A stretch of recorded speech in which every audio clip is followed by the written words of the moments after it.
대한민국 청소년의 회 뉴스 신유진 기자, 여성 노숙인의 문제에 대해서 생각해 본 적이 있는지 떠올려 보면 아마 대부분의 사람이 그런 의문점을 누가 가지나 다시 의문점을 가질 것입니다.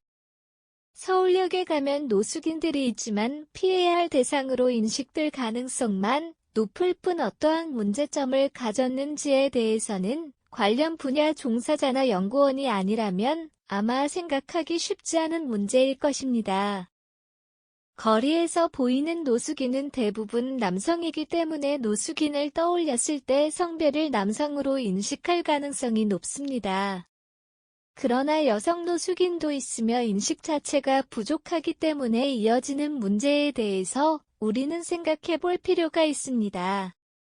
이와 관련하여 보건복지부에서 발표한 2021년 노숙인 등의 실태조사에 따르면 전국 노숙인 규모 중 여성 노숙인은 27.8%를 차지합니다. 전국 노숙인 시설은 총 147개소로 그중 여성 전용 노숙인 시설은 15개소에 불과합니다. 서울역 노숙인을 떠올렸을 때 대부분 남성을 떠올리는 것과 이어서 생각했을 때 서울역 근처에는 여성 노숙인 전용 시설이 없으며 이는 수치와 비교해 보았을 때 여성 노숙인은 시설이 아닌 어떠한 다른 곳에서 숨어 지내고 있을 가능성을 배제할 수 없습니다.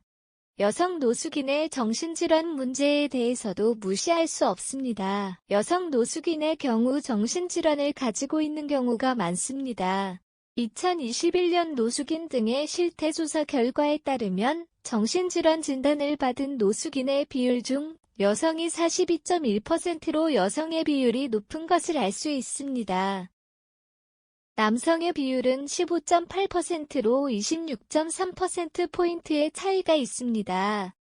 또한 여성 노숙인의 거리 노숙 계기가 질병 및 장애 17%로 높은 응답률을 가진 것, 45%가 우울증이 유력한 것을 보면 정신질환 문제가 심각하다는 것을 알 수 있습니다.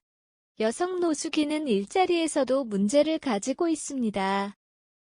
2021년 노숙인 등의 실태조사에 따르면 노숙인의 38.2%가 초졸 이하로 교육 부족 문제를 가지고 있습니다.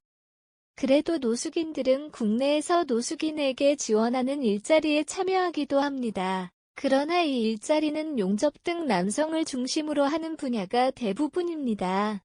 결국 여성 노숙인의 공공근로 활동은 16.3%로 낮으며 상대적으로 저임금을 받는 분야에서 일을 할 수밖에 없습니다. 이것은 저임금으로 이어지며 일할의 질을 떨어뜨리는 문제로까지 이어질 수 있습니다. 우리는 대부분 자기 일이 아니면 뉴스의 사회면을 장식하는 일이 아니면 자신의 관심 분야가 아니면 모르고 넘어가는 일들이 많습니다. 그러나 자기 일이 아니라도 사회면을 꽉 채우지 않더라도 자신의 관심을 하나씩 넓혀가며 우리의 사회에 귀를 기울여야 합니다. 꾸준히 실태조사와 연구가 계속되고 있음에도 누군가가 관심을 가지지 않는다면 제자리 걸음을 할 가능성이 높습니다. 노숙인을 떠올렸을 때 하나의 성별이 떠오르기보다는 모든 성별이 떠오르며 요즘은 어떤 상태인지 궁금증을 남기기도 하고 그것이 뉴스를 한번 클릭하는 것으로 이 이야기를 다른 사람에게 전하며 한 번의 토의라도 하는 것으로 이어질 수 있기를 바랍니다.